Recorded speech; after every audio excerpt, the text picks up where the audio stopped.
Hello students, देखिए आज का जो हमारा टॉपिक है वो है इंट्रोडक्शन टू टेक्सटाइल। में आपका टॉपिक चल रहा था मैन्युफैक्चरिंग प्रोसेस ऑफ कॉटन। तो जिसमें मैं आपको पहले बता चुकी हूँ कि कपास की खेती और उसके बारे में। तो अब आता है हमारा दूसरा पॉइंट, बिनौले निकाल कर गांठ बांधना। ठीक है, तो कोई बीन लेने के बाद कपास के रेशे उनमें से निकाल लिए जाते हैं, यानी कि जो आपके पोर्ट्स होते हैं, पोर्ट्स में से, यानी कि जो बिनौला होता है, बिनौले के बीच के ऊपर चारों तरफ जो कॉटन के जो फाइबर्स होते हैं, उसमें क्या होता है कि जब वो रेशे निकाल लिए जाते हैं तो वो रेशे निकालने के बाद क्या होता है कि जब पॉट्स हमारे धरती के ऊपर गिरते हैं, फूल गिरते हैं, तो उनमें धूल, मिट्टी या पत्ते या नेचुरल अशुद्धियाँ उनके ऊपर लग जाती है। तो उन अशुद्धियों को रिमूव करना भी बहुत ज़्यादा ज़रूरी होता है। तो यह जो अशुद्धियाँ यानी कि जो अशुद्धियाँ निकाली जाती है, उन अशुद्धियों को निकालने के लिए गिनिंग मशीन के द्वारा, यानी गिनिंग मशीन में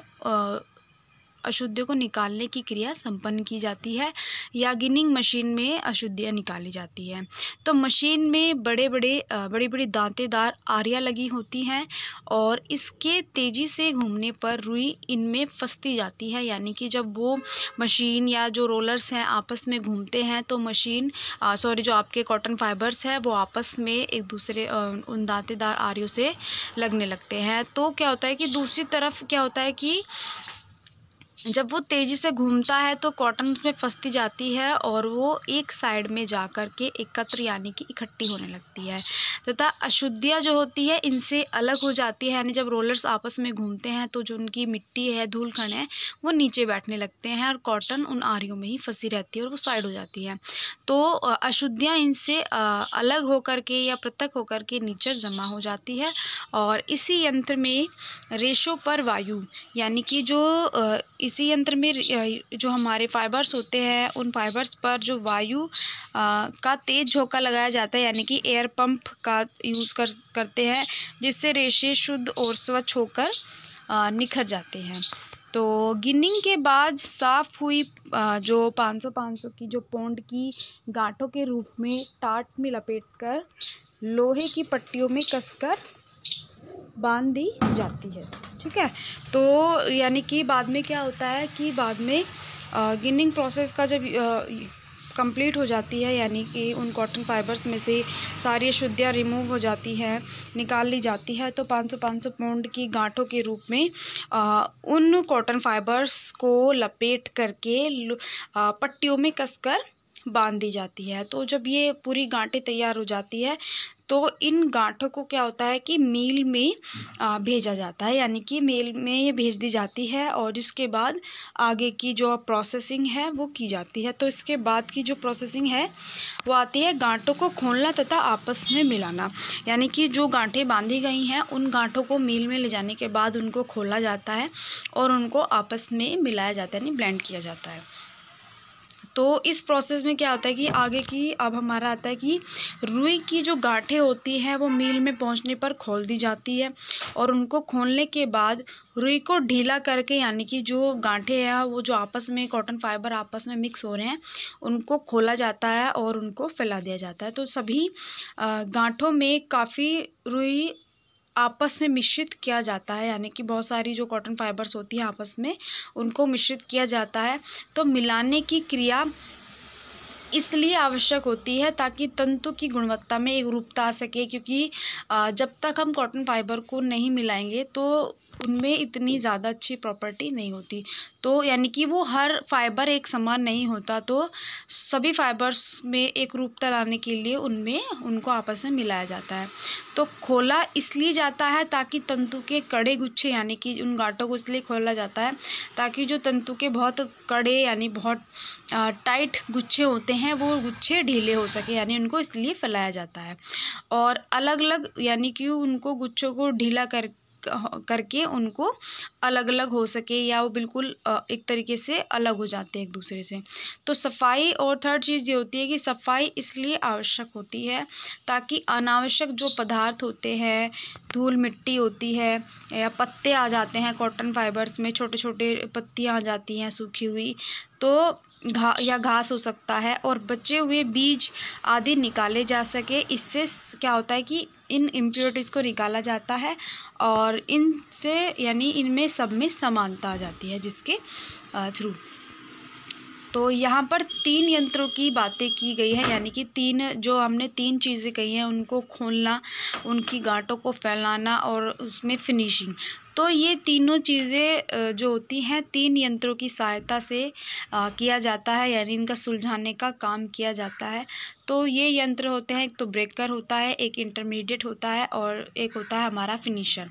तो ये यंत्र कपास को साफ़ करके उसकी चादरें, यानी कि उसके लैप्स बना लिए जाते हैं, यानी कि उनको साफ़ करके एक उनकी चादर बनाई जाती है,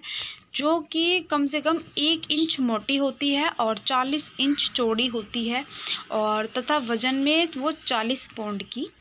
होती है। ठीक है, अब आता है हमारा कार्डिंग प्रोसेस। तो देखिए, इस प्रकार 1 इंच मोटी चादरों में जो कपास फैला दी जाती है, ठीक है, यानी कि एक तरीके से जो इतनी मोटी चादर होती है, उस चादरों में जो कपास होती है उस कपास को फैला दिया जाता है। तो उसमें इस समय तक कुछ ना कुछ अशुद्धियाँ रह जाती हैं, यानी कि तब भी उसमें कोई ना कोई इम्प्योरिटीज़ रह ही जाती है। तो इन अशुद्धियों को निकालना, रेशों को सुलझाना और इन्हें समानांतर यानी कि उनको एक समान बनाना, ये सब क्या ये करना, जो ये कार्य होता है, ये करना आवश्यक होता है। तो ये काम कार्डिंग प्रोसेस में किया जाता है, यानी कि कार्डिंग प्रक्रिया इन पर अपनाई जाती है। तो कार्डिंग करने के लिए यंत्रों में कांटेदार हुक लगे रहते हैं, यानी कि जो भी मशीन होती है उनमें हुक लगे रहते हैं। तो जब वे घूमते हैं तो घूमने से कपास उन हुकों में फंसने लगती है और फंस जाती है, और फंस के जब खिंचती है तो वो सभी रेशे जो होते हैं वो समानांतर हो जाते हैं। तो वो समानांतर होती चलती जाती है, और बाद में इन साफ रेशों को ये दोनों वर्ड एक साथ लिखे गए हैं। तो बाद में इन साफ रेशों को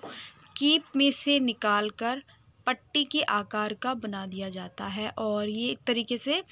झाड़ू के बराबर, यानी जितनी झाड़ू की मोटाई होती है तो झाड़ू के बराबर की मोटाई की या रेशों की डोरी बन जाती है, यानी कि ये कॉटन की बहुत मोटी मोटी झाड़ू के समान डोरी बना दी जाती है,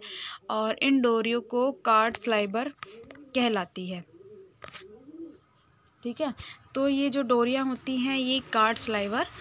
कहलाई जाती है। अब इसके बाद आता है डबलिंग। तो देखिए, डबलिंग में क्या होता है, कार्ड स्लाइवर्स जो होती हैं हमारी कॉटन फाइबर्स की, जो पतली पतली डोरियाँ होती हैं या रस्सियाँ होती हैं, उनको एक साथ मिला दिया जाता है, और जो यह प्रोसेस होती है या यह प्रक्रिया रेशों को पास भी सट जाने में सहायता प्रदान करते हैं, यानी इस प्रोसेस के थ्रू जो हमारे फाइबर्स होते हैं वे और ज़्यादा पास आने लगते हैं। तो इस प्रकार उनकी रचना और भी संघनन हो जाती है, यानी कि वो और ज़्यादा बारीक और बहुत ज़्यादा सटे हुए एक दूसरे से मिले हुए हो जाते हैं। अब आता है इसके बाद की है कॉम्बिंग, यानी कि कंघी करना, यानी एक तरीके से उन रेशों को सुलझाना। तो महीन धागे बनाने के लिए रेशों पर कंघी की जाती है, तो इससे रेशे और भी सीधे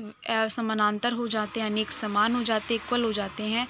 तो कार्डिंग के बाद ही कॉम्बिंग होती है, यानी कि कार्डिंग के बाद ही हम कॉम्बिंग करते हैं, और इस प्रक्रिया के बहुत छोटे से छोटे रेशे छटकर अलग हो जाते हैं। यानी कॉम्बिंग, मान लीजिए अगर आपके फॉर एग्जांपल अगर आपके हेयर्स में कॉम्ब किया जाता है, तो जो एक तो आपके जो बाल होते हैं या मान लीजिए कॉटन फाइबर ही है, तो वो क्या होता है, एक तो सुलझ जाते हैं, इक्वल हो जाते हैं, और जो उनमें छोटे छोटे फाइबर्स फंसे हुए होते हैं वो झड़कर क्या होते हैं, वो टूटकर या झड़कर